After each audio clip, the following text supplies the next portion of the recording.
Assalamualaikum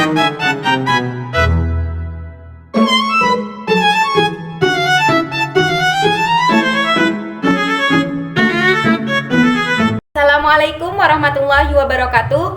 Alhamdulillahirrabbilalamin. Assalatu wassalamu ala asrafil anbiya'i wal mursalin Sayyidina Muhammadin wa ala alihi wa sahbihi ajma'in, amma ba'du. Yang saya hormati pengasuh Pondok Pesantren Zainul Hasan Genggong, Kiai Haji Muhammad Hasan Mutawakil Alallah SHMM. Yang saya hormati Rektor Universitas Islam Zainul Hasan Genggong, Bapak Dr. Abdul Aziz Wahab BAMAG. Yang saya hormati Kaprodi PGMI, Bapak Dr. Haji Firdaus Ainul Yakin MPDI. Dan yang saya hormati dosen mata kuliah Pembelajaran Seni Budaya dan Keterampilan Ustazah Nur Fatimah MPD, serta teman-teman yang saya banggakan.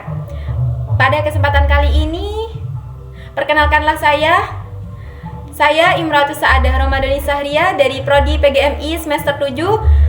Dan pada kesempatan kali ini saya akan menjelaskan peta konsep yang telah saya buat mengenai karya seni 3 dimensi.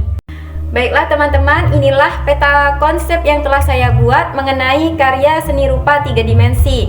Di sini saya akan menjelaskan tentang pengertian karya rupa 3 dimensi. Yang kedua, ciri-ciri karya seni rupa 3 dimensi.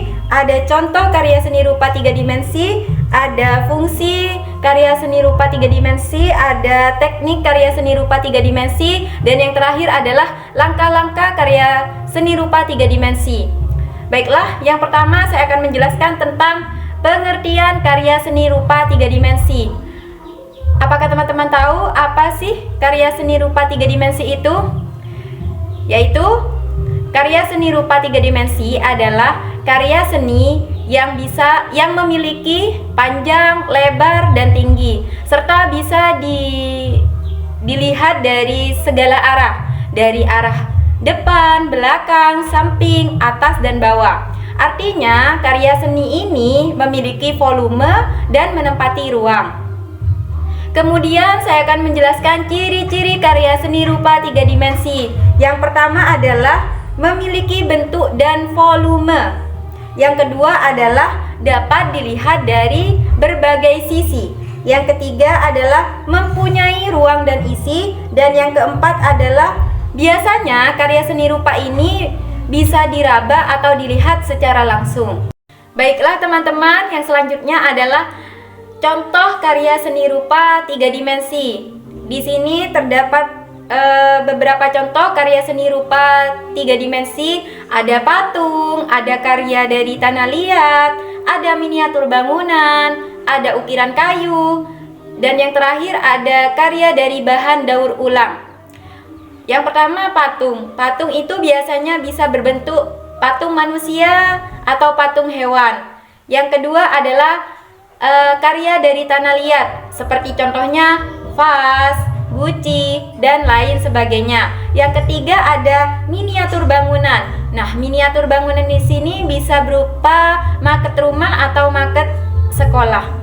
Yang keempat adalah ukiran kayu. Nah, biasanya karya 3 dimensi ukiran kayu ini seperti kursi, lemari, dan lain sebagainya. Kemudian ada yang terakhir adalah karya dari bahan daur ulang. Nah, contoh karya seni rupa 3 dimensi ini seperti contohnya robot dari kardus.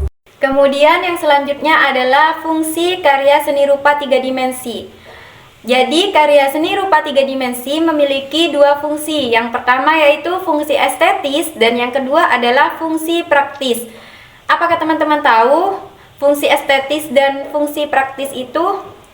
Jadi yang pertama itu fungsi estetis. Maksudnya adalah karya seni rupa 3 dimensi ini berfungsi sebagai keindahan atau hiasan. Jadi seperti contohnya kayak vas bunga, guci. Nah, itu sebagai hiasan dan keindahannya. Kemudian ada fungsi praktis. Maksudnya di sini adalah karya seni rupa 3 dimensi ini berfungsi untuk digunakan dalam kehidupan sehari-hari, contohnya seperti kursi dan almari. Kemudian yang selanjutnya ada teknik karya seni rupa 3 dimensi. ada butsir, ada pahat, ada butsir, ada cor, ada rakit, dan ada anyam. Yang pertama itu pahat, yakni mengurangi bahan. Bahan yang dimaksud di sini seperti halnya sabun contohnya. Kemudian yang kedua adalah butsir. Butsir di sini adalah membentuk bahan yang lunak. Bahan yang dimaksud di sini contohnya seperti tanah liat, dibuat untuk kerajinan. Kemudian yang ketiga adalah teknik cor. Cor di sini adalah menuangkan bahan dalam cetakan. Nah, biasanya teknik cor ini digunakan ketika membuat karya seni rupa 3 dimensi patung. Kemudian ada rakit. Rakit di sini adalah membentuk membentuk kerajinan dari beberapa bagian. Seperti halnya di sini contohnya itu robot dari kardus. Yang kelima adalah teknik anyam. Teknik anyam di sini maksudnya adalah menyilangkan. Seperti contohnya ketika biasanya ini menyilangkan bambu. Seperti contohnya membuat keranjang ikan yang untuk dijual. Kemudian yang terakhir adalah langkah-langkah karya seni rupa 3 dimensi. Jadi langkah-langkah untuk membuat karya seni rupa 3 dimensi itu ada 7. Yang pertama itu ada menentukan tema atau ide. Yang kedua ada menyiapkan bahan atau alat. Yang ketiga adalah membuat sketsa atau rancangan. Yang keempat adalah mulai membentuk karya. Yang kelima adalah menghaluskan atau memperbaiki bentuk. Yang keenam itu memberi warna atau hiasan. Serta yang ketujuh atau yang terakhir itu adalah mengeringkan atau menyelesaikan akhir.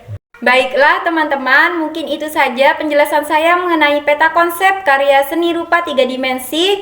Semoga apa yang saya jelaskan bisa dimengerti oleh teman-teman semua. Kurang lebihnya saya mohon maaf. Assalamualaikum warahmatullahi wabarakatuh.